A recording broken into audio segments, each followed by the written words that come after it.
now.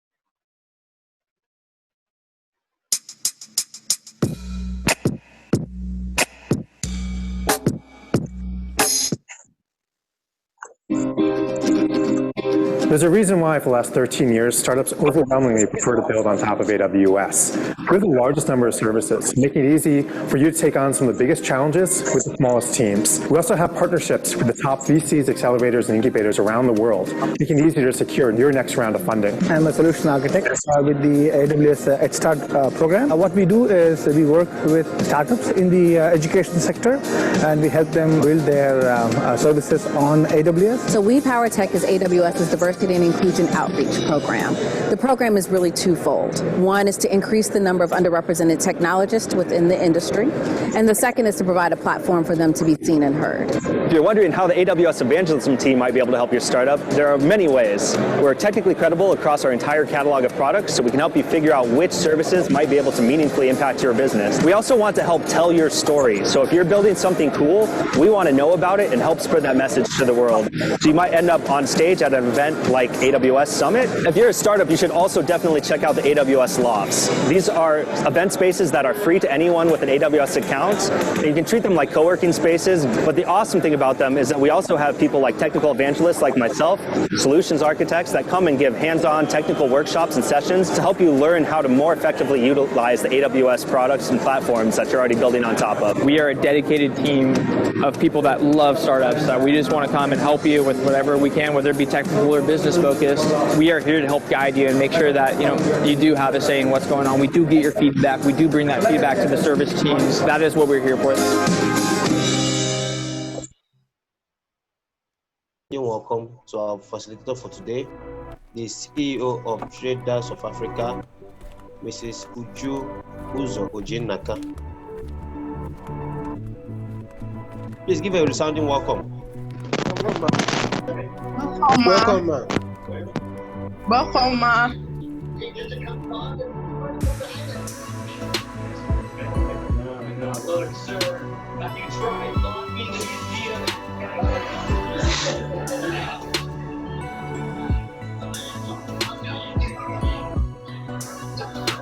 Hello, ma.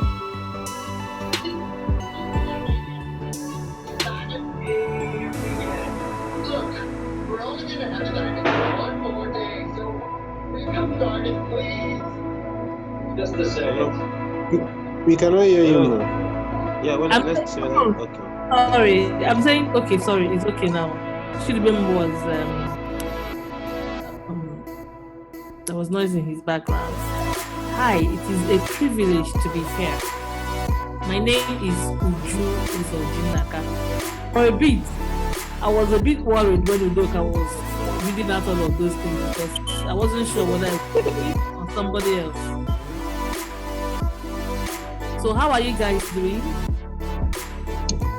Fine, thank you. Fine, right? Interesting. I think I even skipped some, so I'm sure of who I was reading about because she's also I proudly say she's also my friend, also, and also we are colleagues on a particular platform. She was also our class governor. You see, she's always taking position of responsibility everywhere. And she also won the prize. She was the best three on that platform. Look, I didn't request to be anything. I don't know who put my name there, but you guys voted. That's fine. Yeah, perfect. That's exactly what I've been saying. You're welcome, man. Thank you so much. Okay, so I mean, he said a lot about me, and there's no need repeating whatever it is that he has said. Just before we start, I'm at home, and I have a 9-year-old girl and her friend that came to visit. So it's possible that as we are talking, you just see small children coming to whisper in my ear, asking for one thing or the other. I've realized that children these days are so too much. So too much that they know that you're in a meeting and a very important one. That's when they ask for those things you've said no to. That's when they'll come to ask for it, because they know that at that point you just want them to go, so you say yes. So I'm just saying this up front, because somebody's probably going to come to whisper, and I'm still going to insist on saying no to whatever I've said no to before. So it's a great pleasure to be here. And like I told Udoka, I think when he told me about the demographics of the people that are going to be at this meeting, I felt, let's have a conversation. I think that will benefit all of us more. The truth of the matter is that we are all on the same continuum, okay? It's like a straight line, so it depends on where you are. So we're all on the same side. And I'm going through a lot. I'm probably going to share with you what it is I'm going through right now. And I know that where you are, you're also going through some. So you're going to share, and we'll try and find solutions to some of the things we have done, or some of the things we are going to do. I know that I have been asked to speak on building effective structures. The word there is building effective structures and networks that you require to create the niche that you're trying to create. So there are two words that stand out for me here. Building, creating. Building and creating are one and the same, just a matter of semantics, right? So building and niche. Okay. I also know that when I was talking to Doka wants you to, especially in the food sector, those working in the healthy food sector, how do you mangle things so that you'll be able to succeed in the face of all of these people that have unhealthy food like Coca-Cola. And I worry when I saw Coca-Cola, because truth be told, you don't want to go to fight with some of those giants like Coca-Cola. You want to create your niche and create your market, because the market is actually too big for everybody. Okay, so in the course of talking to you, or in the course of us sharing whatever it is that we're sharing, I will bring out the stories of how we have done certain things, and whether it has worked, whether it didn't work, and what we have done and what we're doing. So it's going to be quite interactive. I would love it to be very interactive. So please, I will beg that if you're not talking or not sharing anything, please mute yourself, okay? If you want to talk, you can unmute yourself and talk, okay? And then when you're done talking, you can mute yourself again, so that the background noise you have will not disturb the discussion. Also, if we think, because one part of the problem we have in this side of the world is network. So if the network starts behaving funny, we might all just remove video. But right now, I think we're good, so I'll just leave video on, all right? But if the network is behaving funny, we might all remove video so that it will be easier for the bandwidth, okay? So let's start. You already know my name is Uju Uzo-Ojinnaka. My name is Uju Uzo-Ojinnaka, as the founder, CEO of Traders of Africa, TOFA. So, like Udoka rightly mentioned, TOFA is a Pan-African online marketplace for products grown, produced, or manufactured in Africa only. That's niche. All right? So I'm sure a lot of us have heard about Alibaba. A lot of us are very conversant with Amazon. A lot of us have seen various marketplaces, TradeKey, EC21. There are plenty. And a lot of them are trying to solve the problem of the world by making it open for everybody to put every product on the platform, right? I'm sure a lot of us have seen those products, those platforms. So we decided that we're not going to be that. We're going to just focus on products out of Africa. That's why that only, if you see the way we write it, the only is usually in capital letter. because you're not going to come to that platform and see products from America. If you like Zara, you will not see it on the platform and any of those other products. So I maybe it's time to tell you the story of how we got to there, because I wasn't doing platforms. All right. I finished from University of Lagos. You know I love selling. So I worked in the banks for nine years.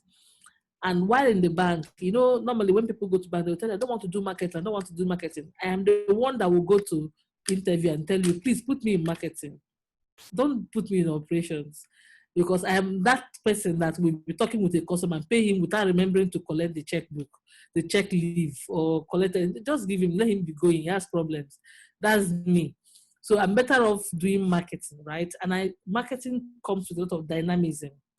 So you meet different customers and you discuss different things with them. So I enjoyed it, and that's why I like it. So I love selling. But from a young age, I realized that to sell properly, I have to be sure of what I'm selling. I have to believe in what I'm selling. If you don't believe in what you're selling, you can't sell, all right? So bringing it down to your projects, your individual projects, I'll call whatever it is that you're doing a project, okay? Your business is a project. So if you don't believe in your project, you can't sell it. That's the truth. And you have to believe, if you believe in something and you're talking about it, the person who is listening to you is probably not listening to what you're saying. He's probably listening to the way you're feeling when you're talking about it. So, and it lights up in your face. I keep saying that I can be sleeping and you wake me up to talk about TOFA, and I will reel it. When we do pitches, it's like, you wake me up and talk about it. And as I'm talking about it, I can go on and you have to tell me to hold on, because it's something I have done over and over again, and it's something I believe in. How did TOFA start? So I was minding my business. After I left banking, before I left, I was working in the bank for 9 years, and I left to start a toilet roll factory. It failed though, it didn't work. I wanted to start manufacturing. Plenty issues, which I don't want to go into right now. So I left that and joined my family business. So I worked in my family business for 10 years. And then I felt I needed to broaden my mindset, because we needed to scale our operations. Now, which is why I'm very happy with what each one of us is doing now. Everybody on this platform, every of your cohorts, because being in a class, getting people talk to you, I might be speaking about TOFA. You know what you're doing. You know what you're contending with. As I'm talking about TOFA, there's this aha moment you might get. It might not be that what I'm saying is solving your problem. It might just that because of what I have said, it has opened your mind to, oh, so this is possible. And then you're applying it to what you're doing and you're getting solutions. So at the point when we wanted to expand our operations in my family business, I felt I needed to open my mind to possibilities. Okay, opportunities that exist around me and to possibilities. So because of that, I went to school. Because of that, I went to do my MBA. Remember, all of those things I didn't do MBA. Okay, so I enrolled in the China-Europe International Business School. The school is in Shanghai, but because of the Global Executive MBA, we were taking classes from all over the world. All right, I needed that. Why China? Most of our importation in my family business were from China. And it was very important to me that I grow the network in China, because I was buying from China. So this brings me to the first thing I want us to talk about: purposefully, being intentional. It is very, very important. You don't just do everything because people are now going to Startup Grind. So it is now time. Let me just go. Maybe they will take me. Let me just go. No. In your journey, you have to intentionally look at somebody and say, okay, this is the kind of thing I want to do. This is who will help me. And you will go to be with those people. That's how you build your network. So a lot of opportunities will be thrown at you, but you will intentionally not take every one of them. You will intentionally check that this one will key more into my aspirations. And so I will pick this against this. And the reason, and the reason why I'm picking this against this is because of this. You have to be very clear. There's no emotions in being a startup. If you put emotions into it, I don't know where it will lead you. So you need to be very intentional. I was intentional. That was why I joined the China Europe International Business School.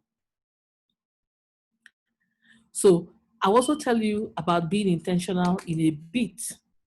So when I joined the class, I realized that that period also was the time when the Nigerian government placed FS controls. So because we were importing more from China, we needed to buy dollar. Dollar then, if you guys remember 2017, early 2017, when dollar was at 500 naira per $1, things were just going topsy-turvy everywhere. We had invoices in China, we needed to pay for them. So I was looking for someone in my class who may be a Chinese that buys from Africa, that I will help them pay for their invoices in Africa, and then they will help me pay for my invoices in China. Okay, I could think about that because I was in a class that half of us were Chinese. But unfortunately, there was nobody in my class who is Chinese who trades with Africa. My class was made up of more of C-level people in Fortune 500 companies. In fact, coming to a class in Accra was the first time most of them were coming, all of them were coming to Africa. But someone in the class introduced me to an agropreneur. An agropreneur is the term we use for whoever is doing a business of agricultural commodities. We call them agropreneur. Instead of entrepreneur, it's an agropreneur, right? So I was introduced to that lady, and then in one of our classes, I spoke with her. And I said, see what I'm looking for. And she was like, oh, she's been looking for someone who she could trust and work with from Nigeria. I said, okay, I'm the person. If you tell me what you want to buy, I'll help you buy it. I just need dollar. And it was a good deal. In fact, at that point, she had a customer who wanted 20 containers of granules. So if you are abroad in Ghana and somebody is telling you about granules, the first thing granules is everywhere in Nigeria now. You can find it everywhere in Nigeria. So I said, I'll give you granules now. It's not granules. We grow granules here now. I can get granules, it's not a problem. So they said, okay, fine. Get samples. And then we'll and I know that granules is grown in the north. So what I did was there's someone else in my class who is from the north. I reached out to him and said, see this deal, let's do it. Help me. So I want to be bringing out some lessons here. I reached out to someone. So I tried to collaborate with someone, okay? Because the guy is in the north. I live in Lagos. My office is in Lagos. I know someone in the north that will help me with the supplies. And if there's any money to be made, we can share it. So we got samples sent to Ghana. They approved it. To make it even very interesting, they said they will come to Lagos. I should just bring the products to Lagos. They will come to Lagos. When they see it, they will pay me in Lagos in dollar, or even transfer for me if I want. This looked to me like prayer answered. So you can imagine how excited I was, okay? So I quickly started looking for how to get granules. And I was looking for where I can find 20 containers of granules at the same time. in one warehouse, and I didn't find. And what I did was to get a team. So my friend helped. We got 3 of his cousins, northern people too, to help us get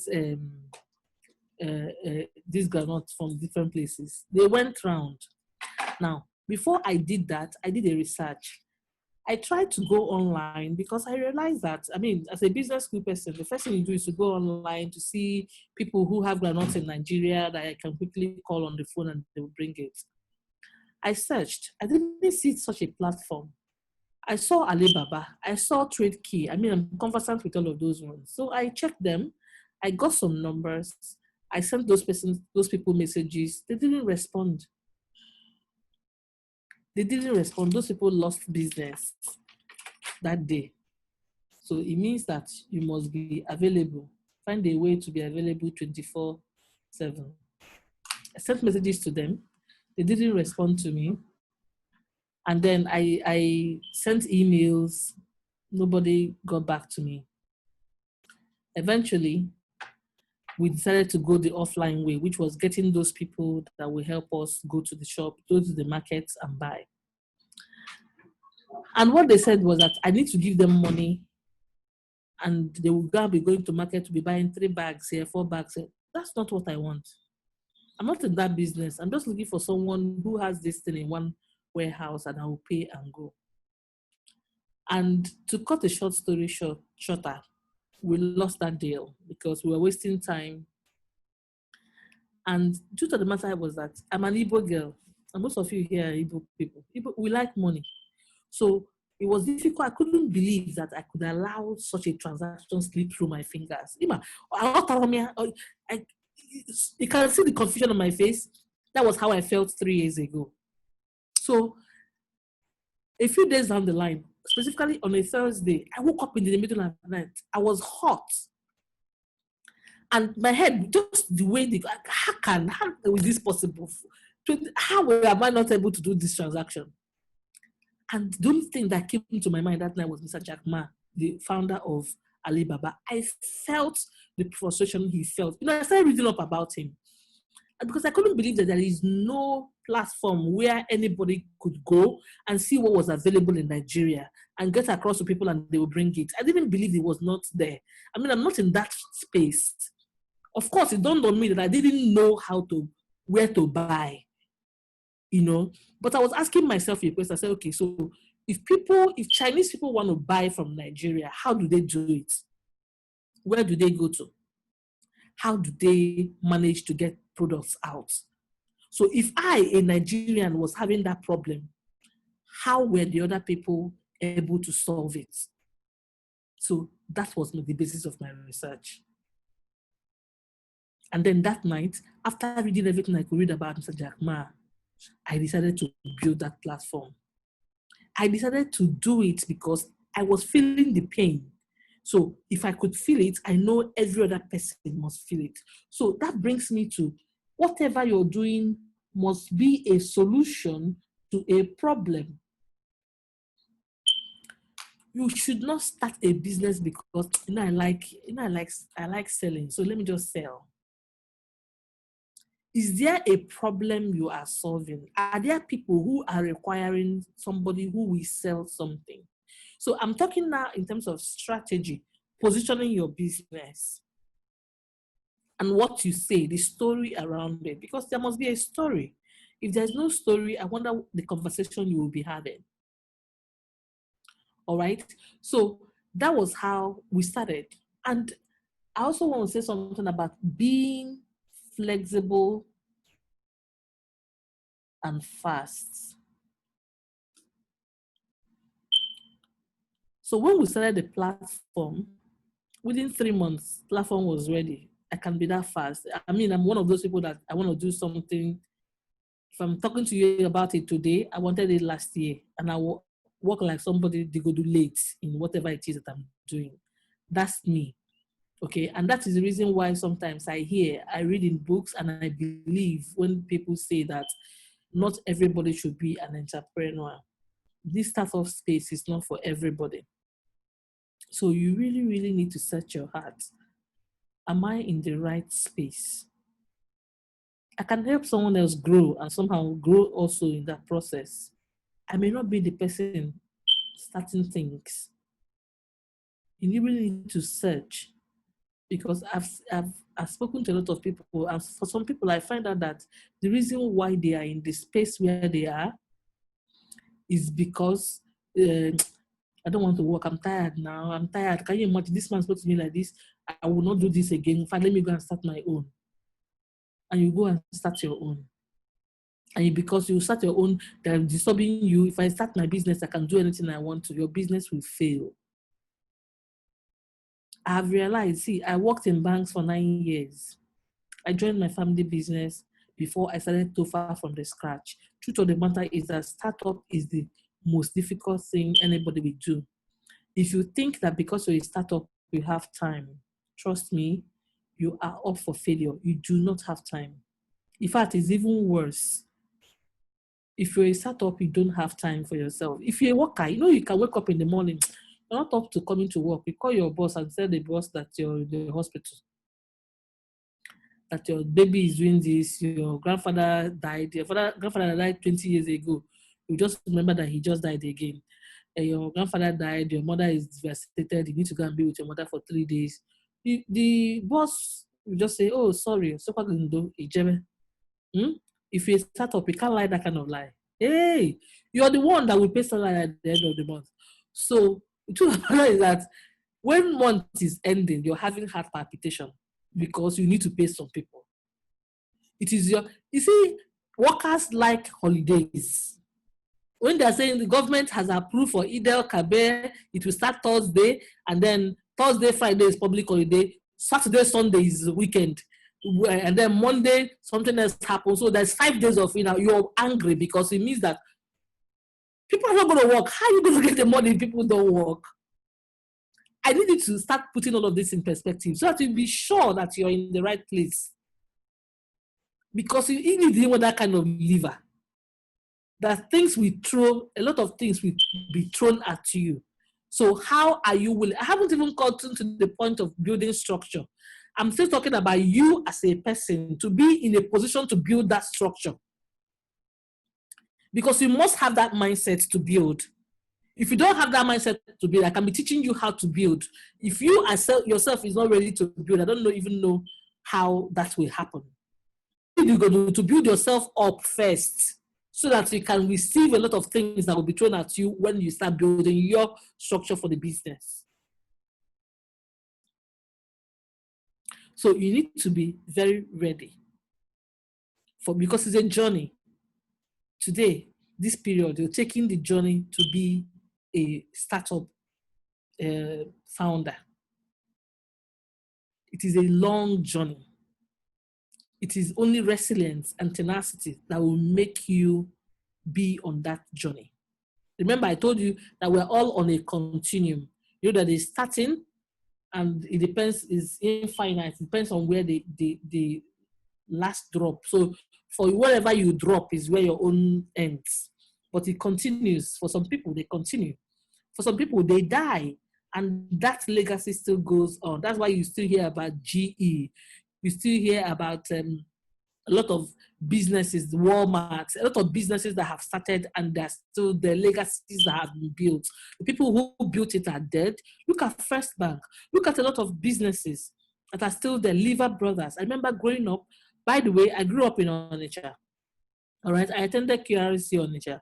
So my dad was a distributor with Lever Brothers at that time, and now Unilever. Okay, so they've been there for a long time. The people who started it probably are dead. Their family, maybe third, fourth generation, maybe it's no longer even in that family that they've sold and all of that. But, it's on that same journey. I'm sure if you meet them, they are still having a lot of issues that there's to each its own, depending on the level where you are. So I'm talking about you. So now that we know that you're in the right place, okay, you need to start building your structure. I understand from Udoka that you guys have been, some of you that are still at the idea stage have to bring teams. You know that saying that they say that if you want to go fast, go alone. Only you. Just start, be running. It's just you now. Not carrying any baggage. If you stop, if you're hungry, if you're not hungry, just continue to go. But if you want to go far, you go with other people. Because it will slow you down, because as people are going, 3 people are hungry, people wait, they will eat. As you're going small, somebody wants to urinate, you wait, the person will urinate. As you're going, somebody's father will die, all of you will leave your journey, go and do somebody's burial and come back. So there's a lot of distractions. You call it distractions, but it's all part of it. And you do it and you keep moving.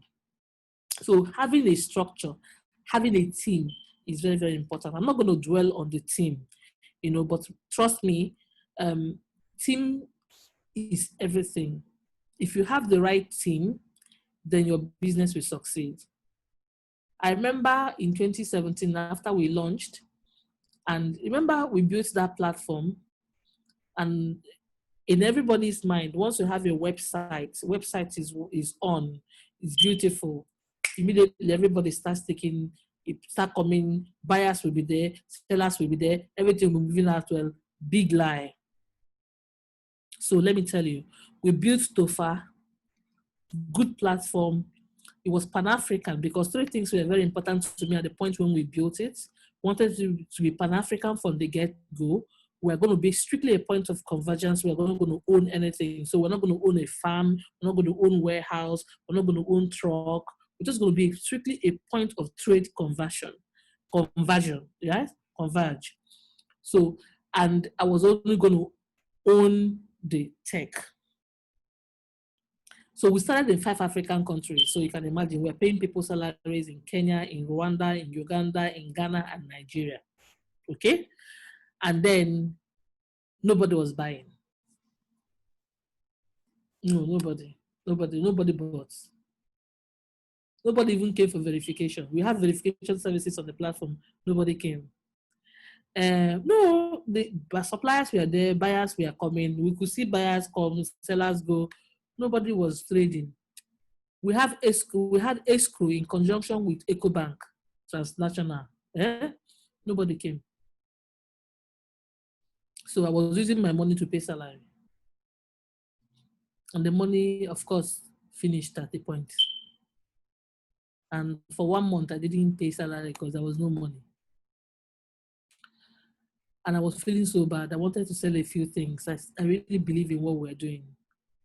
The second month that I couldn't pay salary, I was able to get some money, and I paid them half, so that they will at least hold those that want to pay. Some people that have bills to pay, let them pay bills. So those, I call them children. So I call them children. I'm the CEO now, so I'm like a mother hen, right? So they called me. They called me for a meeting. My mind was beating. I thought they were just going to say, since there's no money, this business should just end. They called me and said, you don't do this again. And I was like, you guys have to understand everything. He said, no, we know there's no money. Don't pay us half. If you don't have money, it's okay. We'll wait until you have.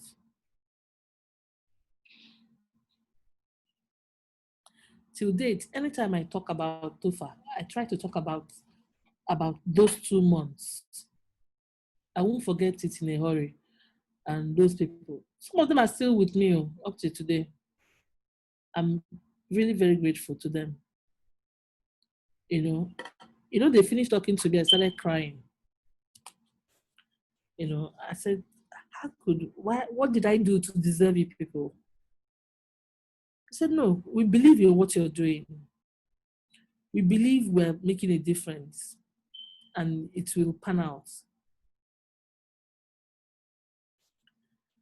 And then it brings me to pivoting. I've talked about your team, so you need to get the right people. It's not everybody you see, and trust me, the right people might not be expensive.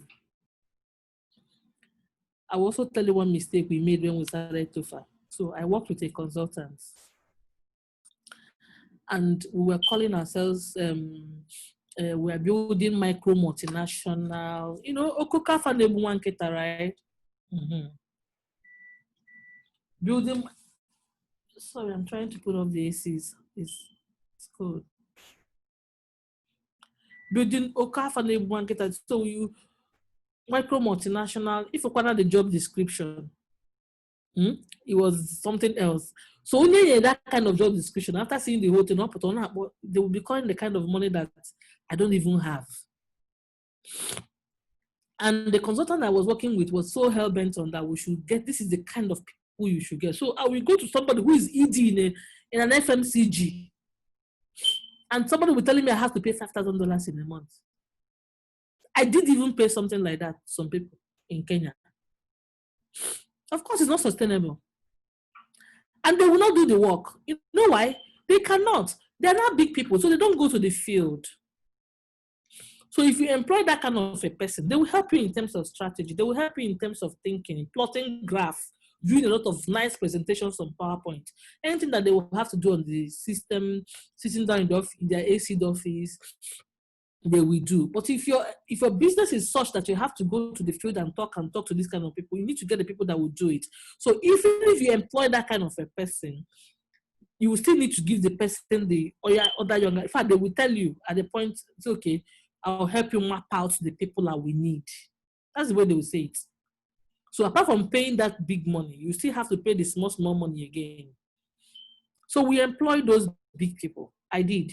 And I was paying. I remember there was a time in Tofa that 3 people in Tofa, at that time, dollar was, 3 people in Tofa were earning like $8,000. 3 people. And I was paying. But along the line, they all left on their own. I didn't even sack anybody. They all left. In fact, when they left, I was like, God, I'm sure you are looking after me, Sha, to ask people to go. So when I was not going to hire, because I already learned my lesson, I hired the people who will do the work. And then, even if they don't really know how to plot the graph, we will now learn it together. So what happens is that what you communicate when you try to get people in to work with you is very important. You are a startup, you don't have money. Please don't paint a good picture. Don't paint the picture of you in 20 years' time to them because you want them to come in. Paint the picture of you today. Tell them you do not have money to pay them. However, if they work with you in so and so place, you guys will make money, and that this is what they will get in 3 years' time. If you make it very interesting, they will come. I think that's, if you listen to the interviews, when I'm there to give interviews to people when they're hired and they call me, in fact, sometimes I'll be talking, the HR lady will send me a message and say, is it that you don't want this person to work here? I say, I want the person to work. I actually like this person to work here, but I need them to know what they're coming to do. And that's why when they eventually take the offer, they come in and they stay. I don't know if I'm making sense. Please, I need someone to unmute themselves because your videos are all off. Please unmute yourself and let me know if you're even following what I'm saying or if I'm missing. Thank you, ma. Let me get you, ma. Ma, we are listening to you. Thank you. All right, that's okay. So, I hear you, ma. Okay, good. So it is very, very important. Emma, you know the dream. You have to find a way to convey it to whoever you want to work with you in such a way that it is interesting for them to come. And please, there's something I want to ask all of us.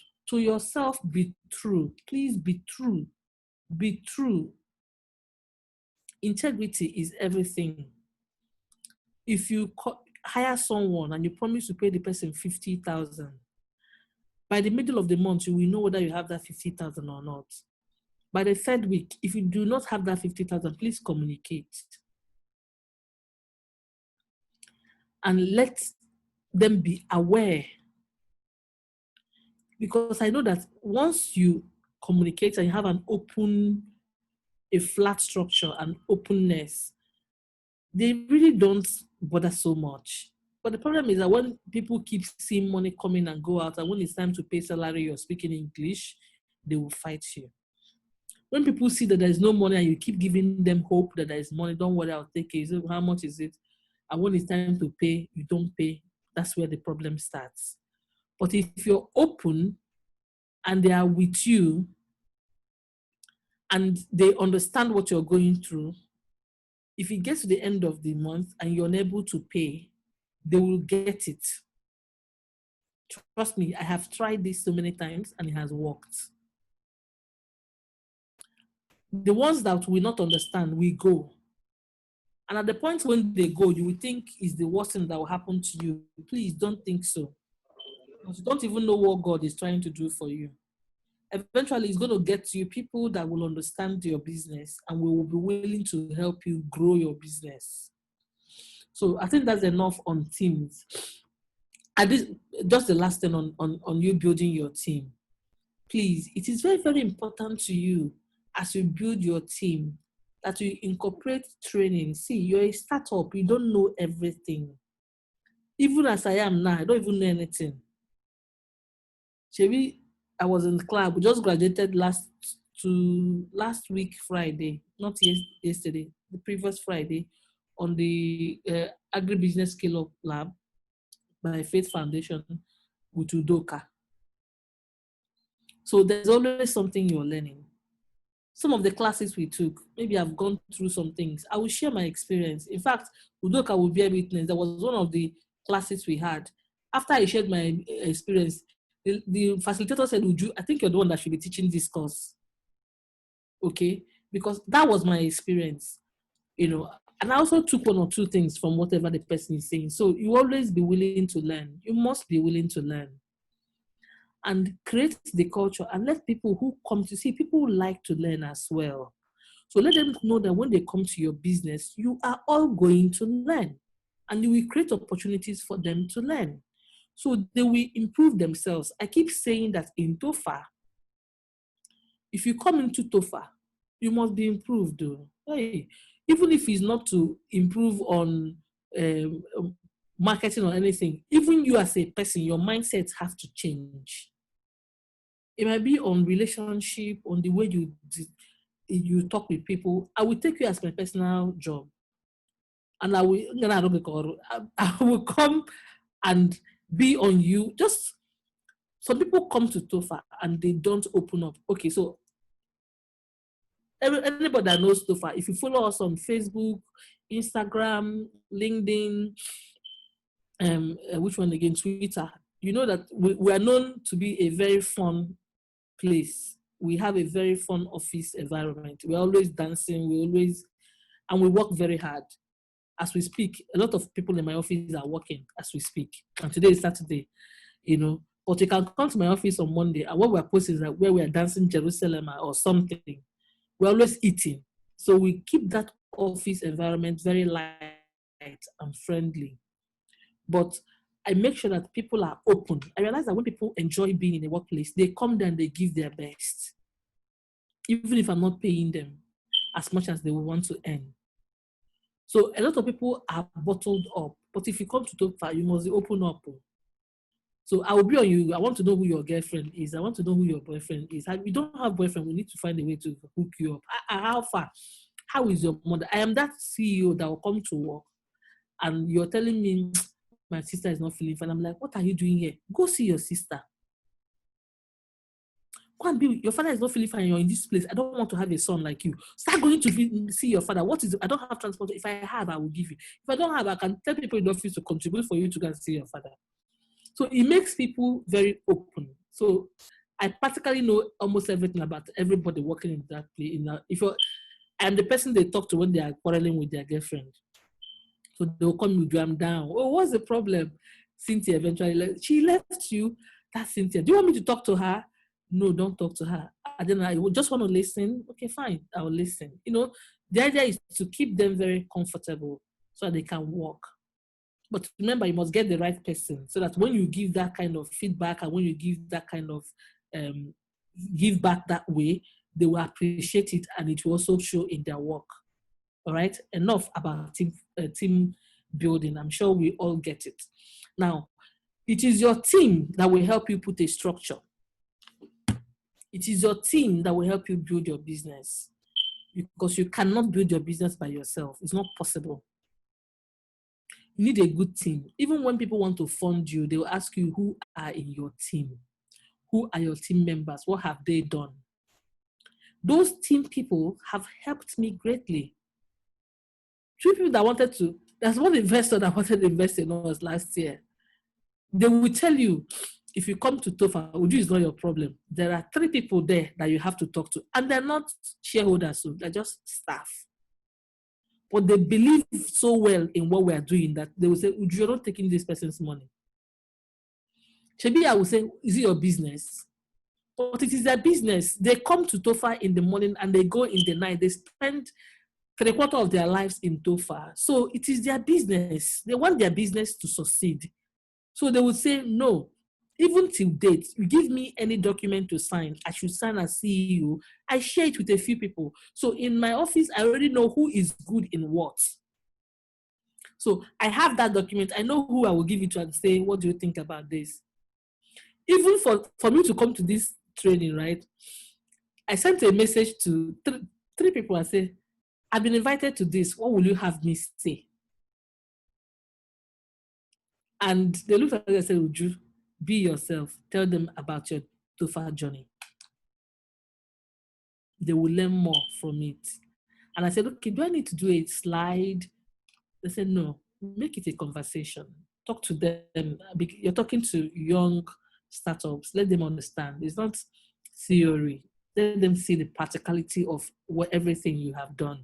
They didn't tell me exactly what to say. They just say, tell your story. Because they've heard me tell the story so many times. I mean, it's my story, right? And that's why it's very good to have the right people.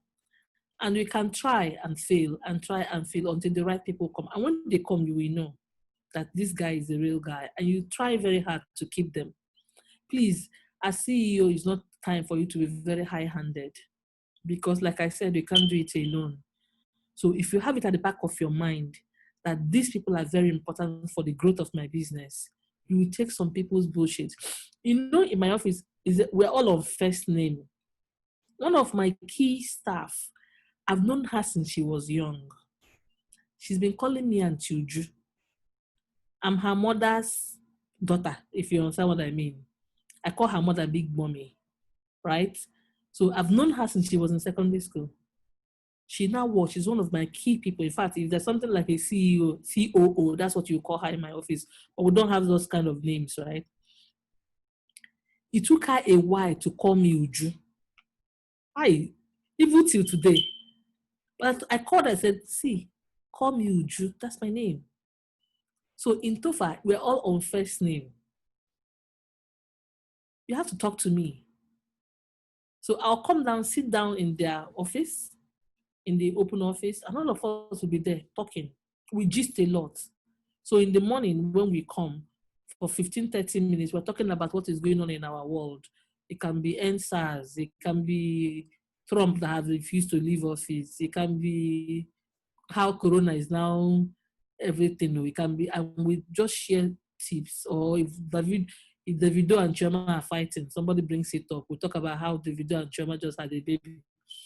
And what you think about if your Chioma's mother, do you like that they gave her this kind of 40 million naira car and she took, whose house will she bring it in? My house. It will not happen. So people will bring their own opinion. And we're all allowed to, my Uju as a CEO doesn't mean I know it all. So most times they bring very superior arguments and we take it in. And most importantly, they have been trained to tell me no to my face. A lot of things that I want to do. Would you know we can't do it too? I'm sorry. In fact, something happened. 2 years ago, I wanted to employ one guy. No, it wasn't 2 years ago. Last year, 2020, yeah. 2018. I wanted to employ one guy. He came after they've seen him or they like him. They've given him an offer. They brought him for me to see before they will not give him the letter. And then my talking with the guy, and they wanted the guy to come immediately and start working. And I was talking to the guy. The guy told me that he was owing where he was owing 40,000 naira. And I said, okay, I need you to start him. He said, no, let him work till the end of that month, and then he will be able to pay the company back the 40,000, and then he will now come and work with us. And because we wanted him to start working with us immediately, I told him no, that you know what, Tofa will absorb that 40,000. Start, we'll pay you that 40,000 so you can go and pay your company, and then you can start working with us. He said, okay. I'm the CEO, right? So he went to talk to Oge, who is supposed to give offer letter, give everything. I told Oge, okay, I don't know whether Uju has told you, you're supposed to give me 40,000. You know what she told her? Do you know what she told him? She said, no, it's not going to happen. She promised you 40,000. She will give you the money. Tofa doesn't have 40,000 naira to give you. The guy was taken aback. He called me and said, well, I spoke to her. She gave me the offer letter, but she didn't talk anything about 40,000. I said, oh, I'm so sorry. I've not told her about it. Let me talk to her. I'll get back to you. I called her. I said, okay, see the reason why. So she said, would you know, Tofa will not do it. I said, what do you mean now? He said, no, Tofa won't do it. You can't set a precedent. We can't continue this. We will not do it. If you want to give him 40,000, give him 40,000 from your pocket, not from Tofa. I said, okay, I understand. I agree. I've made a mistake, but my word is my bond. So because I've said it, I have to pay it. So let me give the 40,000 to you, then you pay. He said, no, you're not even understanding it. Tofa's account will not pay that guy 40,000 naira. And as we were talking, she was chatting him, collected his account details. As I was talking to her, she just said, I just sent you his account details because I just collected it for you. You have to send it from your account. He has to see that it came from Uju's account and that Uju is the one that dashed in 48,000 naira and not Tofa. Tofa does not pay anybody to go and settle their business somewhere. If I didn't give them the opportunity to express themselves, so many times I would have, because I'm a CEO, I'm desperate in some cases, I would have fallen into a lot of pitfalls.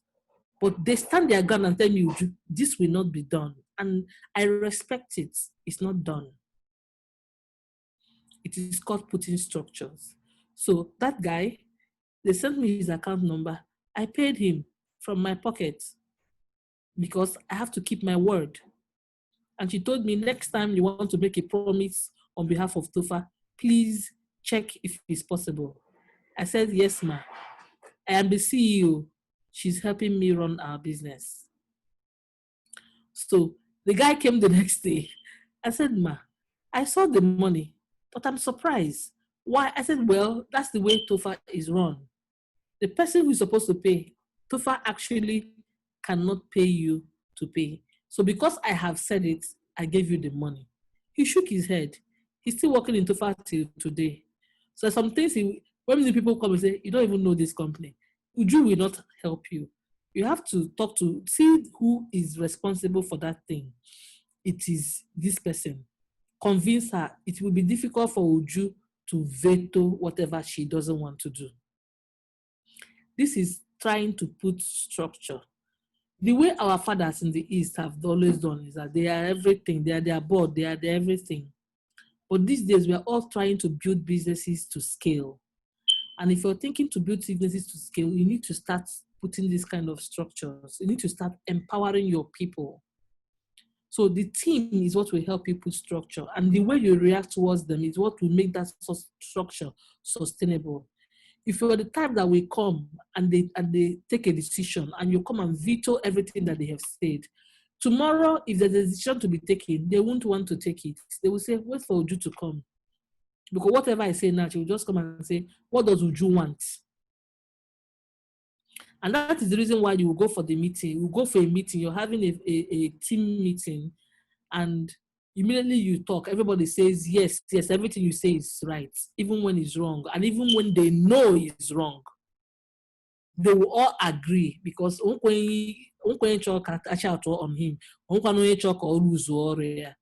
so maybe that's what she was. Give her now. It will be difficult for someone to see, for a CEO to say, give 40,000. Somebody is questioning that CEO. Why would I give 40,000? But that's the way we work. And anybody who comes in knows it. If you're supposed to do something, you're reporting to the digital team lead, and he's telling you something, you think you can walk into my office and tell me the thing, and I will say no. They know in TOEFL it will not work. If you have a superior argument, you must also learn how to say it. So you can, two of them, people come with their team leads to my office and they came to report themselves. I mean, I'm like, but we didn't, because we operate a flat structure. So remember, in trying to put structure, you also have to, there are different ways of putting structure. So people like hierarchy. In TOEFL, we are flat. So I want to say something, I will come out there and say it. Everybody's listening. Yes, they are team lead. Okay? But everybody's hearing it. Everybody is supposed to, if you're supposed to respond, okay, we can try to form a committee to do something. And you're the team lead, you're not part of that committee. Maybe somebody that just joined yesterday in your team is the one that's part of it. Because maybe the skill set that is needed in that particular thing is that person that has it. So everybody knows there's mutual respect. It doesn't take you from it doesn't make you no longer the team lead. You're the team lead, just like that for that particular work, this is the person that's going to do it. Do you understand? So that's how we are. We operate that kind of loose, flexible structure, and our hierarchy is flat. That's how we are in TOEFL. It doesn't mean that the people who have those hierarchies, they're wrong. It doesn't make it right or wrong. You just have to choose how you want to work and what works for you and your people. Okay, because that's how you do, and then it's sustainable. Okay. I also want to talk about structure. I mean, networking. You see, I realized that you are as strong as the people you know. I don't know if it's making sense. You are as strong as people you know. If you have a Samson in your network, you are as strong as Samson. You know Samson and Delilah in the Bible? That strongest man in the Bible. If the man is your friend, you are as strong as him. Because if anybody looks for your trouble, you can call him, he will come and fight. So as far as the person that is looking for your trouble is concerned, it doesn't matter whether you're the one doing the fight or Samson, your friend, is coming to fight the fight. So long as the fight is fought and won by your side, you are the winner, if you get what I mean. So what am I saying? Grow your network. How do you grow your network? 3 years ago, when I started TOEFL, I chose LinkedIn because LinkedIn is a professional network. I'm strong in LinkedIn. I am not in Instagram. Facebook, I have a lot of friends, but Facebook is not really where I would like. So I chose. Some people, Facebook, depending on their business, works for them. For what I intend to do, LinkedIn works for me. So I chose LinkedIn. I remember I had about 100 people. So I painstakingly will sit down and try to check the kind of people I want to have in my network and invite them. And if you accept my invite, I will go and check who your friends are and check your friends that match who I need. I will invite them and then geometrically grow that way. Facebook is the easiest to grow. You can have 1 million people as your friends in Facebook in 1 week. LinkedIn is the most difficult. Twitter is easier than even Facebook. LinkedIn is the most difficult because they are all professionals. So, and you're not going there to show them how beautiful you are or do. It's more of content that you put out. So if you have 1,000 people on your network in LinkedIn, that's a lot. It took me 2 months to get 1,000. painstakingly talking to people, sending messages. Can we connect to discuss opportunities and possibilities? Can we do this? Can we do that? Then I put out content. And the more people see that you're real and they like your content, they will connect with you. Now, what happens is that apart from connecting online, the same thing goes offline. So who are your network online? Who are your friends? I am that, I spoke something about being deliberate, right? Intentional. So in everything I'm going to talk, some of these things I brought up will always play to it. Being intentional means that if you invite me, if I am in your cohort right now, if you ask Udoka, he will tell you. If I'm in your cohort and we're starting, before we start, I will take my time and go to LinkedIn or Facebook and look for everybody that is in my class. I'll personally send them messages and ask them to connect with me online, personally, before we meet. I'm sure that is the reason why when they now ask them who will be the class governor, everybody will say Uju. Because I didn't talk to you. I just sent you a message on LinkedIn and say, hi, we're in this cohort together. Let's connect. So I'm the one that will send it to everybody. And before we start class, everybody knows me. Because when you just get a message from somebody and say, we are in Startup Grind together, let's connect, they will go and look at my profile. So when we also come to class, when they tell us this teacher will teach us next week, before that day, I would have gone to LinkedIn or wherever the teacher is. I will go and look for them and find them on LinkedIn. That's where I want to play in. And tell them, you are going to facilitate us on Wednesday. My name is Uju. You're going to facilitate us in the Scale Up Agribusiness Lab. Kindly connect with me to discuss opportunities. And then some of them will accept before class, some will not.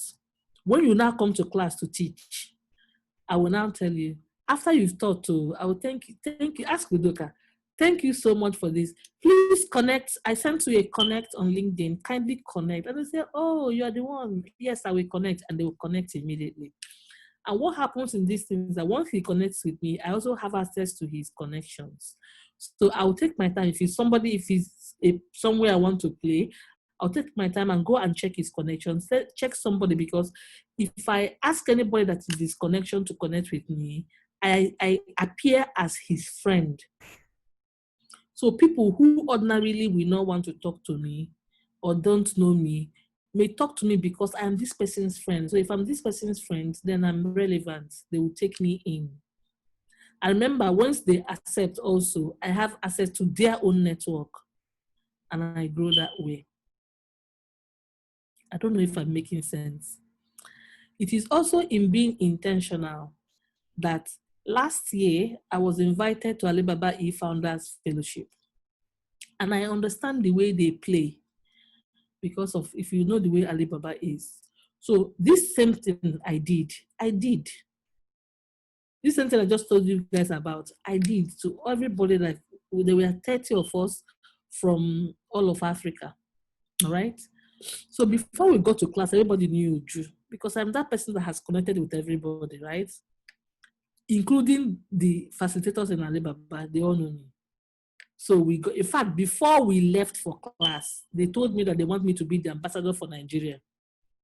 I was still in Nigeria. They've not seen me before. I told the lady, don't you think you want to wait until you see me before you're sure whether? She said, just hearing from you and chatting with you, I want you to be the ambassador for Nigeria. I said, okay, fine. So we got to class, being intentional. Alibaba is playing in my space. What we are doing today is what they did 20 years ago.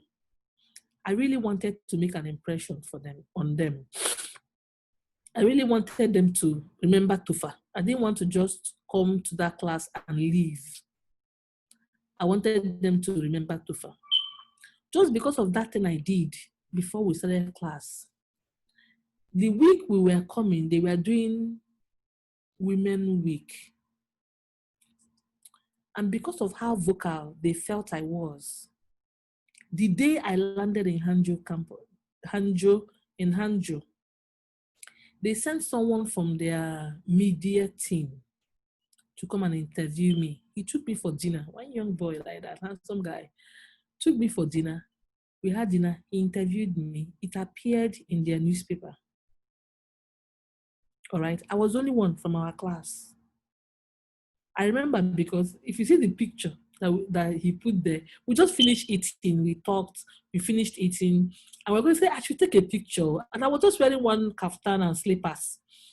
And he said, I should take a picture. I said, yes. So in the hotel, in the restaurant where we ate, there are some bookshelves there. He said, just be by the bookshelf. I stood by the bookshelf. He took a picture with his phone. And that was what he used. But if you see it, you would think I was in my library. It was not my library. It was just in the hotel there. And that day, we left. That was on a Sunday. The next morning, we started class. We went to class. They were telling us the rules. And they put us in teams.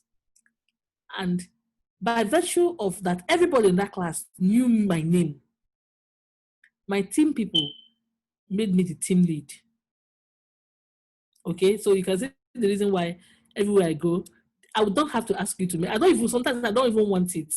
Because even the scale up, I told them, they said nominate yourself if you want to be. I did not nominate myself. People nominated me and voted me in. And I was saying that, but I didn't put myself. Someone nominated himself, make the person, but they wanted me. That's fine. It's okay. But in that class, when I became the team lead, they were not telling us that if you're the first, so every team is a competition. So every team will earn sticker. You can earn sticker by asking questions, by answering questions, by coming first, second or third to class. If you're the first person or the second person or the third person to come to class, you earn stickers. After class, we're supposed to review every class. If you review it, you send it, everybody will see it. And if people like what you said, they will tick. So they will like it. So the highest number of likes will also earn stickers. The 3 highest number of likes will also earn stickers. That was day 1. And day 1, I didn't come early. So the 3 people that came early, they were giving stickers. As I was going home that night, I resolved that I will be the first. This my team that I'm heading, we win. Do you know what I did? I was skipping breakfast. I was not eating breakfast. So when we come down from the hotel in the morning, classes will start by 8. I am the one I was the first to get to class every day. In fact, the 2 times, okay, one time, one boy said, no, this is too much now. Only Uju, for what? This is after almost 10 days. In fact, the facilitators were like, why are you guys allowing her? They don't know. So one of the guys, one Accra guy said, I want to know how Uju does, because before you get to class, you see me. So I don't eat breakfast. What I do is that I come down, I leave very early. By 7, I'm ready. I'm downstairs. I'll just go take an apple or something, put it in my bag and start walking to the class. So while people are still enjoying, saying, okay, 7:30, I can see, they will come to class before 8. But before you come in, I've already checked in. I've collected the 3 tickets. Okay? So one of the guys, if I got to a point where he was running, he overran me and got to the class, got in first, and got first. That the 2 of us were running, and then he got in first. I became second that day.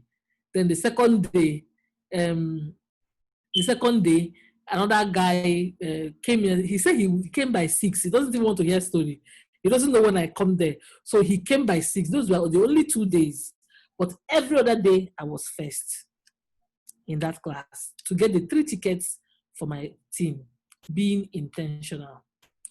There was something else. I know that it's possible that the teacher will teach. I may not have questions to ask. It's also possible that I may not have the right answers. So what it means is that those ones, I cannot have control over them. But I can have control of the response I get from people in after classes. So what I do was that after classes, when people are rushing to go hang out, and then I stay back in class and I do my review on my computer. Other people do their review on their phones. You know, with the phone, you can't type so long, but I take my time and I do my review on my computer, and I do it very well, and I send. And I send it very early. When I send it, I will typically be about within the first 3 people that will send will be me. And when I send it, every other person who sent their review, I will like. So, you know, garbage in is garbage out. This thing is true for all times. People give back whatever you give them. If you give love, you are most likely going to get love. So because I like everybody's documents that they send in, right? You know what they do? Everybody likes my own. So I will also be first in the number of likes. And what I also did was to make sure that the people in my team all get to like everybody in my team. So my team will be the one that will have first, second, and third for the number of likes. Before people understood what we were doing, it was 2 days to closing. So it was no-brainer that we won. And do you know what else happened? Because of the number of impressions I had made on them, they agreed that I come to sell TOFA. So I was one that pitched TOFA on the day we closed, you know, in front of all the Alibaba people. And they liked my pitch so much that, remember I told you that when I was going, I was intentional. I wanted them to notice me and know about TOFA. So they made me pitch. I pitched. Can you imagine I pitched, everybody got up and they clapped, right? After the pitch was when they now gave the prizes. I wish if I was in my office, I would show you some of my prizes, because as a Tao doll, if you know Taobao, there's a doll. So everybody in my class signed on it, okay? So my team won it. That's the winning we take. And as the team lead, I get to keep it forever. So it's in my office. But the impression I made on them was so high that last year, during the Alibaba Netpreneur Prize, if you remember Netpreneur Summit, a lot of people may have applied for it, that Alibaba is sharing $1 million to Africa entrepreneurs. Last year they shared 1 million. This year he's sharing 1.5 million. The event is next week. All right. So last year was the first time I was invited to come and speak about the TOFA journey to that team. I mean, to a crowd that had the president of Ghana, Jack Ma, Jet Li, Ban Ki-moon, Ibuku, Strive, Masiwiwa, you know, all these guys. And they called me, they said I should come and talk. And of course I spoke, and I had a standing ovation from all of them. When the president will stand up to clap for you when you're done speaking. It was because I was intentional. I wanted them to know TOFA in those 2 weeks I was in their office, and I succeeded. I succeeded by not having breakfast every day. I didn't have breakfast. So there must be something you should be willing to give. And trust me, Chinese breakfast is not here. It's a buffet. If you see their buffet, it's not my. The food is rich and it's free. But I chose to leave it. So as an entrepreneur, startup founder, you must be willing to forgo some things. I know I can always have any food I want, but that 2 weeks opportunity in Alibaba Chichi campus was the only one I was going to have to make that first impression on these guys about my company. And I chose it over eating and enjoying myself. And it worked out for me. The kind of brand equity that summit gave me cannot be quantified. The kind of, because they carry it even in Chinese, the writing, they wrote, you know, a lot of things, you know, and a lot of people, because the program is UNTAD and Alibaba that has the program. It was because of this program also that I was invited this year to speak at the UN General Assembly this year. It was just because I chose, before I left Lagos, that I was going to make an impact on them. So I don't know what you're thinking right now. I don't know the stage of your business right now, but you must choose to make an impact on people that you will meet. And like I told you, you have to be deliberate. You have to say that, you see this Uju, I want to make an impact on her.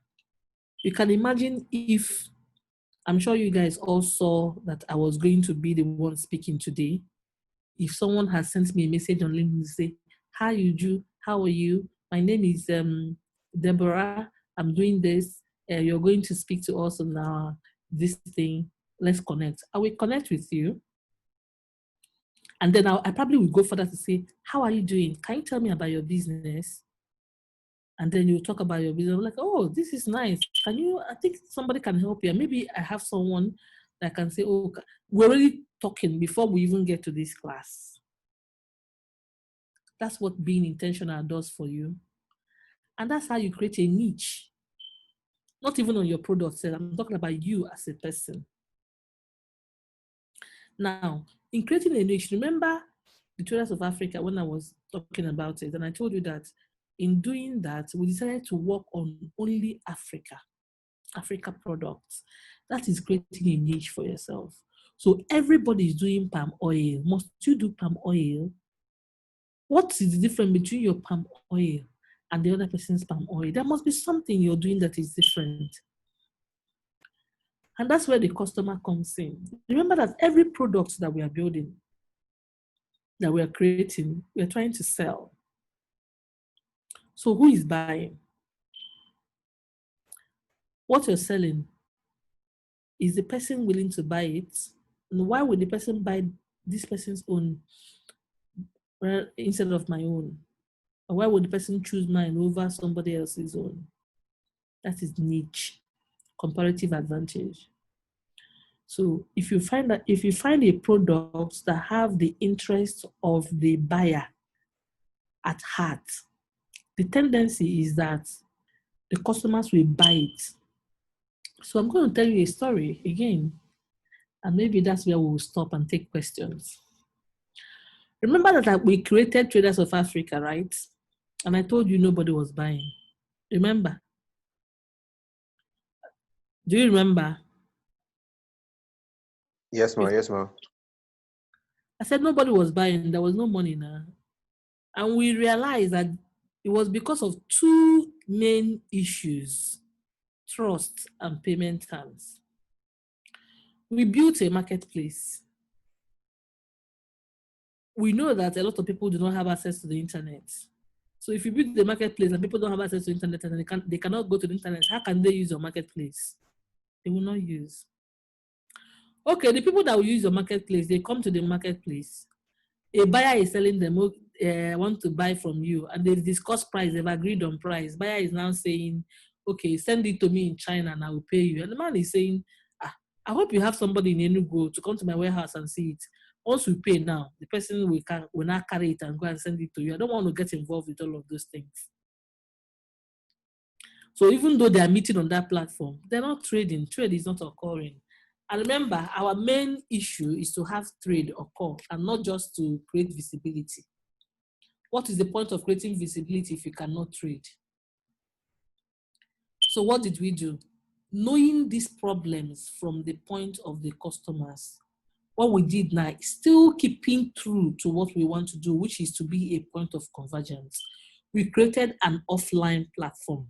Now, let me tell you, if you are an African startup and you feel that all your business is online, you will fail. Take it from me. There is an offline element that must come in. If you do not think about that offline element, I don't even know what you're doing, because most businesses that happen online start offline in our climb. I don't think we have reached that point. Maybe for some very niche also business. Maybe they're strictly, maybe if you're even if you're dealing with the banks and everybody's online, you still have to customer manage, customer service and some of these things offline. Okay, so what we did was to create an offline part of the platform. We call it the Source Pro unit.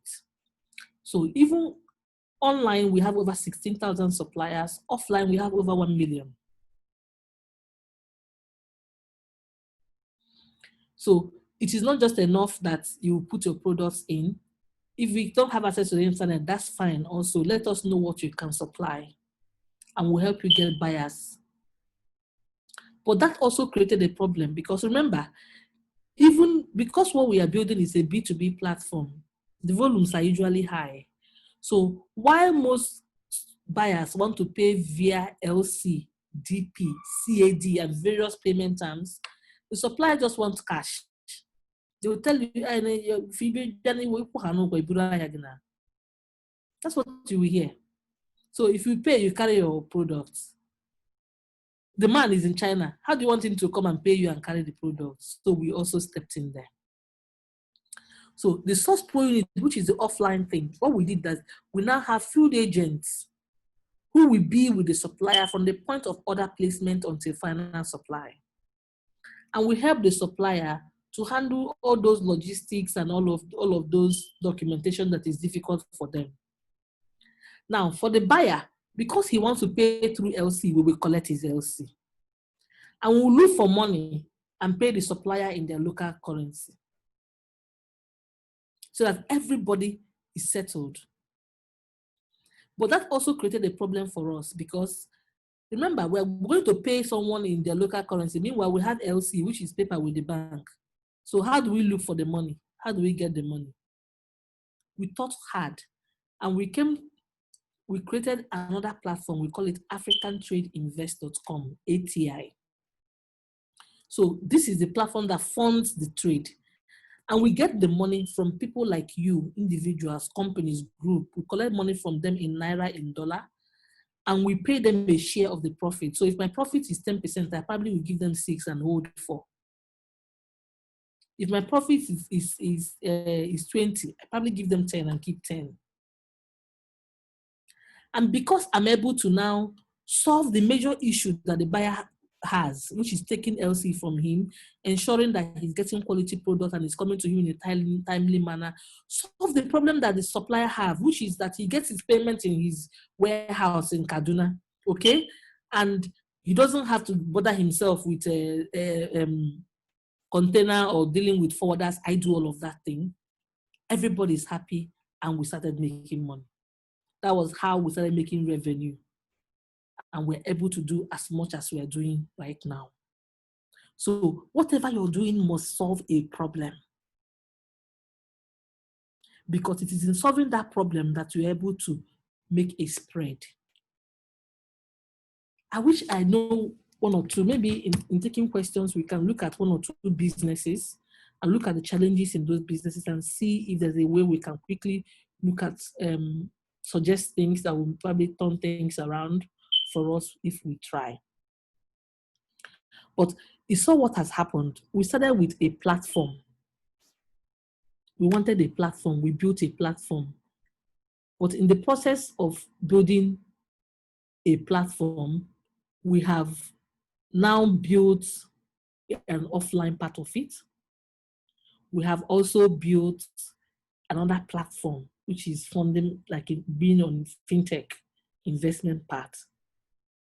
It's all part of pivoting. That's why I said you must also be ready to pivot your business based on the feedback you get from your customers.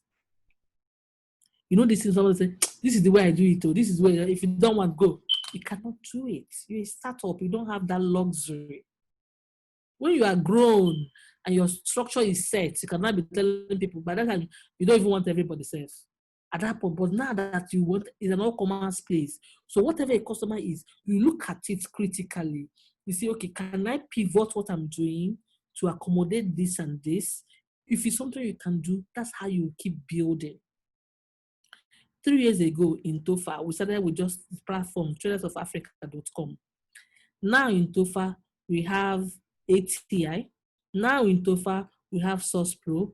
Even next 2 weeks, we are launching BCD, which is a marketplace for the buying and selling of construction finishing products. I mean, this is just taking online my family business, right?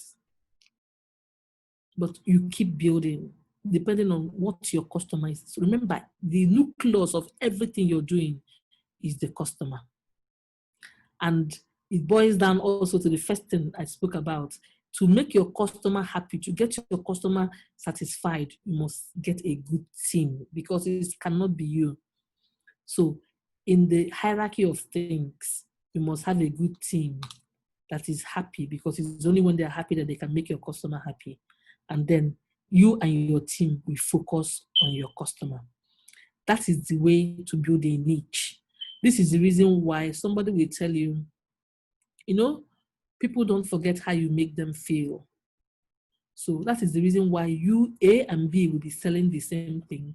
But somebody will just be buying from B and tell them, B and they'll just keep buying from B, because it makes that B, maybe the structure there is their niche. And please, price is not your niche. That you're the cheapest is not a niche. See what happened to Biggie. Biggie came in, wanted to do price war with Coca-Cola. Coca-Cola can afford to give you Coke at 15 naira. They can afford, they are too rich. If you've been to Coca-Cola, they are too rich. Coca-Cola can afford. This Coke you're drinking 100 naira now, they will say that for the next 2 years, they will make a loss on Nigeria and give you Coca-Cola at 15 naira. Nobody can play. Everybody will go. So they increase their price to 150. You thought you're bringing a niche by giving the big one at 100 naira, that Coca-Cola is out of the business. They changed their minds. They just gave it at 100 naira. If you come and somebody is giving you Biggie 100 naira, giving you Coca-Cola 100 naira, you will buy Coke. In fact, the name is even Coke. Coke is their name. So please don't take price is not a niche. A niche must be in your offering. Your offering might be in the way you make people feel. Your offering might be in the difference of the divergence of the product. Like for us now, instead of you to go to Alibaba and see people offering product from China, from everywhere, you just want to buy something from Africa. You know that I just want Africa. I'll come to TOFA. Okay, so that is how to create a niche. So it depends on what it is that your product is doing. And for you to be able to create a niche, you must be conversant with your competition. So who else is, and I use that word competition loosely, and I'll tell you why. Who else plays on your space? Who else is playing there? What are they doing? It is when you must know. If you don't know, then how you can't say you're creating a niche or you have a niche. You don't, because you have to know. You can say, oh, I'm the only person. You're not. 10 other people are doing it. So what's the difference? So you must know what they are doing, one. And what I always tell people, those people that you know what they're doing, is it a way you can work with them instead of them being your competition? Can you collaborate? So a new word came out. It's called collaboration. So not competition, we're not compete. We are collaborating. How can I be working with you? So, you know, to the rest of Africa now, you can call us aggregators, right? Somehow, the offline part can call us aggregators. So it means that my competition is anybody that can aggregate, right?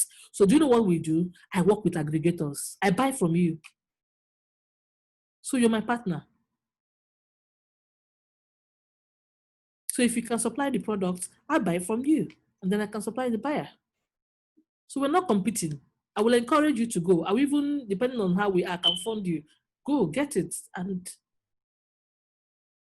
I can even train you. Don't do it this way. I will train. I will send you for a lot of things. So we're not competing. We are collaborating. We work together. That's the way to scale. I think it's time we take questions. I'm talking too much. questions? This is the worst boss of of workshop, even in comparison to I've had many. So I think I'm in a very good position to say that I'm very, very, very resounding thank you. Please, everybody, say thank you before we start giving up the questions. Thank you, ma. Resounding Thank one. you, ma'am. Thank you very much, You, ma'am. ma. Thank you very much, Ma.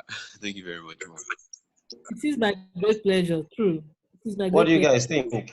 What do you guys think about the lecture? It was superb. It was superb. We This just, is I don't great. know. I keep missing the beginning. I don't know why. I don't know why, but it was superb. And I can, if you can even stay till tomorrow, I'll still stay. Thank you, ma. It is my pleasure. Thank you, Chair. Thank you very much. We're really Yeah, grateful. thank So you so questions. much, ma. Thank you, ma. Okay, now it's time for questions. Anyone with a question, just raise up your hand, or so I'll have it orderly. Otherwise, you mute yourself and you go ahead and ask, or you also put it in the chat. So let's speed it up. And fortunately for everyone here, she has put her LinkedIn account profile, so you could as well connect her there and as well. So now, any questions? Go ahead and ask, or raise up your hand, or you chat it up. Questions.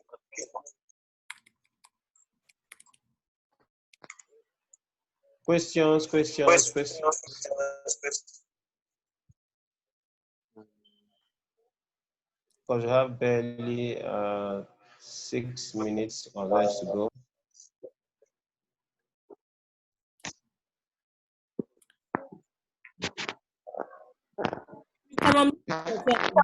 Or if your network is not good, you write it on the chat and then I'll take it. I already sent you my LinkedIn, Twitter, Facebook, and everything. So once you send it in, I'll see it and I'll accept. I'm online 24.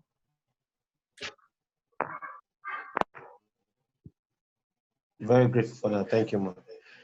So, guys, any questions? Although this was a very clear, very insightful, a huge trailer. I've had so many training sessions. I've attended so many workshops, seminars. I mean, it's part of what I do, right? I've attended several lectures too, entrepreneurship lectures, etc. And I've got to tell you, this is the boss boost in our informal kitchen. Let me put it that way. So if you have any questions, let's go ahead. Otherwise, I will say it was quite very clear. And then we'll keep thanks. I have a question. Okay, Angelica Uwezuru, okay. So even before then, Chidwem asked me a question. He said, okay, Chidwem, okay. How do you start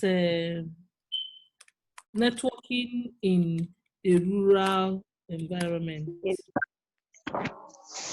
Okay, so Chidwem, where are you? Let's even talk about you. Where are you now? Unmute yourself.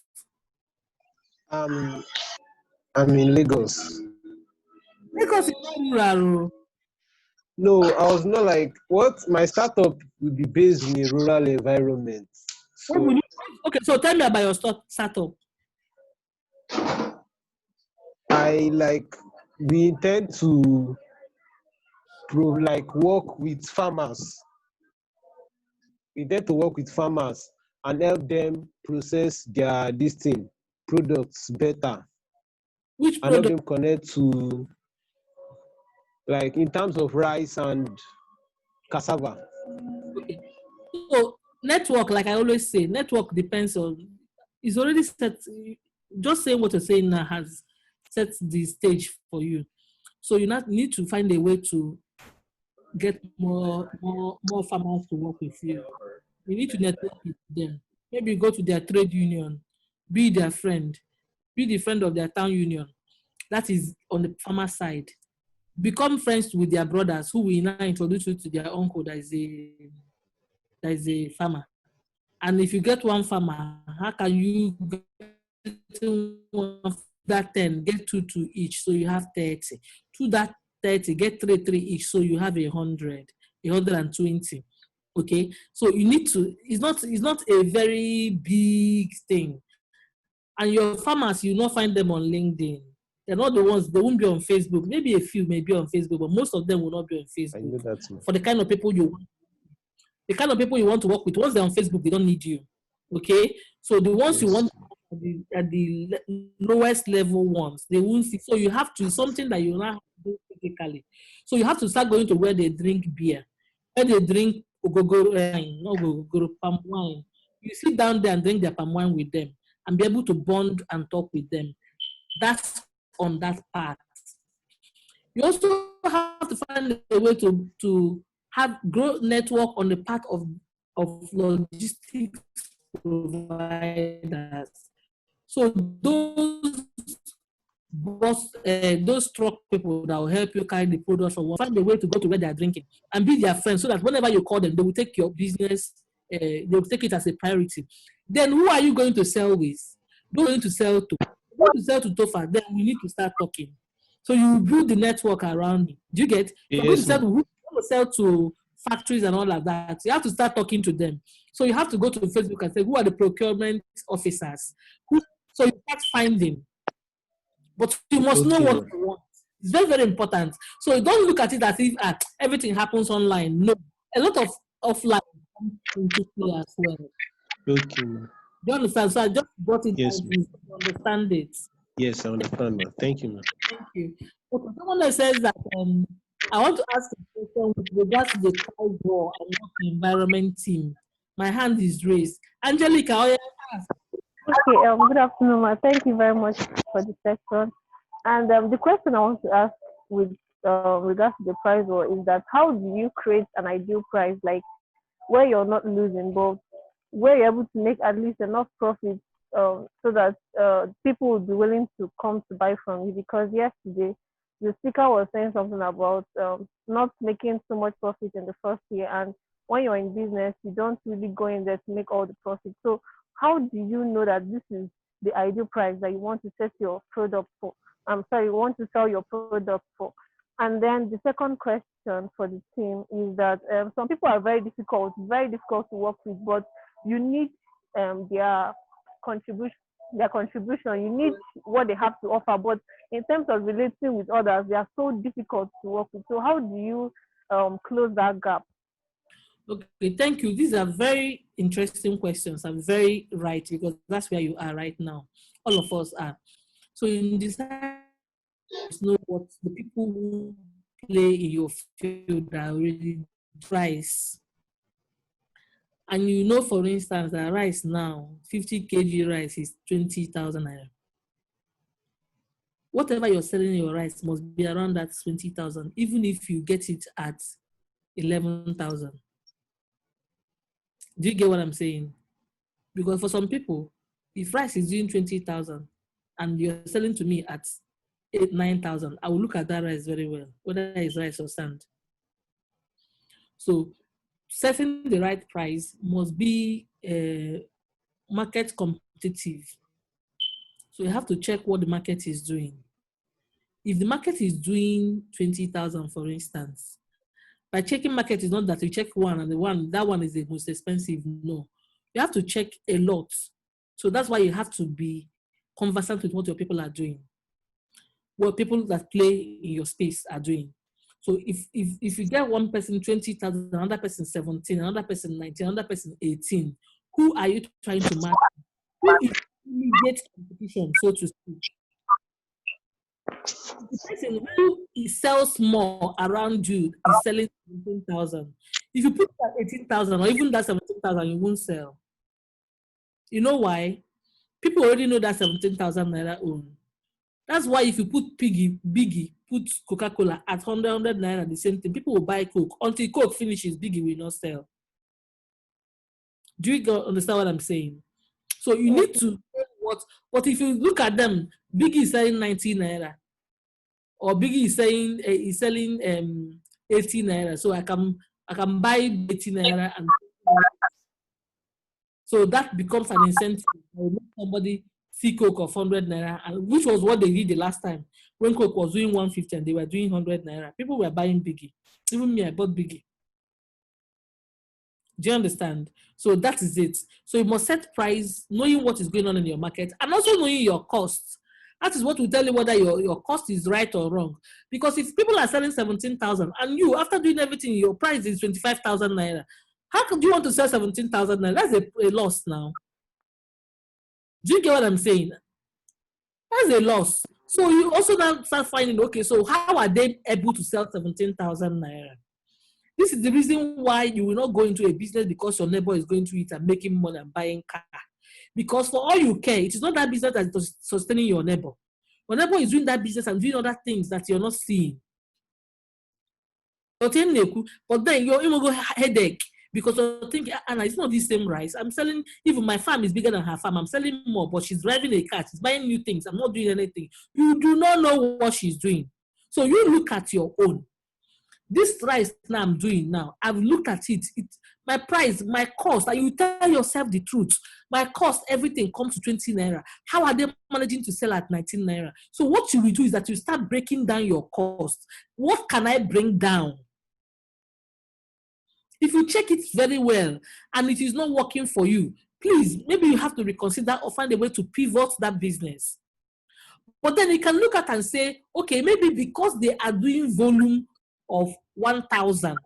If I do volume of 1,000, it will now come down to 15,000 for me. But right now I'm doing 300. So I need to find a way to do 1,000 so that it becomes 15 naira and I can compete at 17 naira or even 16 naira, 90 kobo, so that the people can know my own through that little thing, and then I can also go back to what everybody is selling.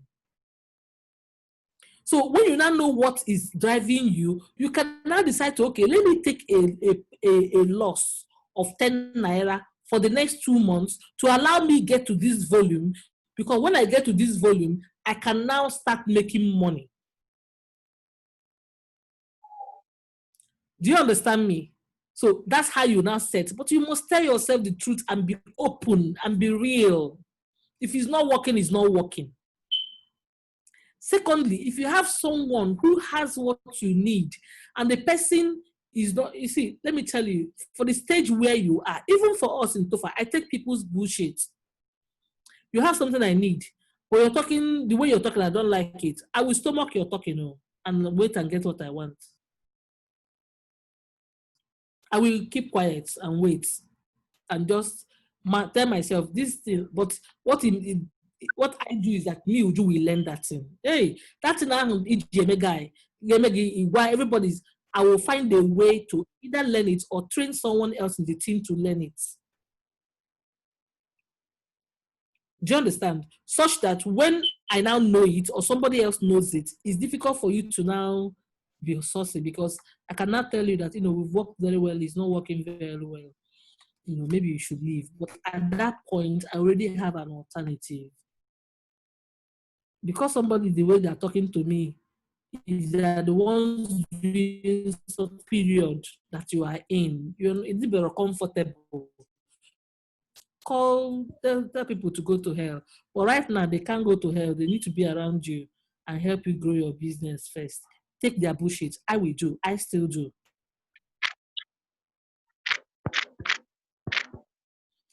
I don't know. Thank you very much, ma. Thank you so much. Did I explain it well for you? Yes, you did. Yes, you did. I understood it clearly. Thank you. All right. Okay. I think that's that. Udoka, over to you. Thank you so much, guys, for having me, and I wish you all the best. Please, I forgot to add something. Ask for help when you need it. And by help, I don't mean asking people for money. Dash me 10,000. No, ask for help. Help is maybe, do you know someone that can link me to someone like this? I'm looking for this. When you're asking someone for help and they know that you've done your work, it's easier for them to help you. When you're asking someone for help and the person knows that you've not done anything, the person's hands are tied. I need insurance right right now in my business. And if I'm talking to people to help me with insurance, I'm telling you, I have spoken to all good insurance companies in Nigeria. And I'm talking about, I'm not saying that I just spoke to people. I spoke to people, the EDs. I'm looking for someone who owns an insurance company because I believe that right now, they are the only ones that can help me because I need this. And they're the only ones that can walk in and veto whatever it is anybody is doing. So please, I need an introduction to an owner, to someone who owns an insurance company. If I talk like this, you know that I was not playing. I have been doing my homework. Do you understand me? You can come and say, I've been trying to supply to flour mills. I've spoken to this person, they didn't agree. I've done this, I've even supplied them one, but look at what they did, look at what I'm looking for. Please, do you know the GM? Because I know that GM is a person that, then even if Uju doesn't know, I will look for somebody that knows, we will find.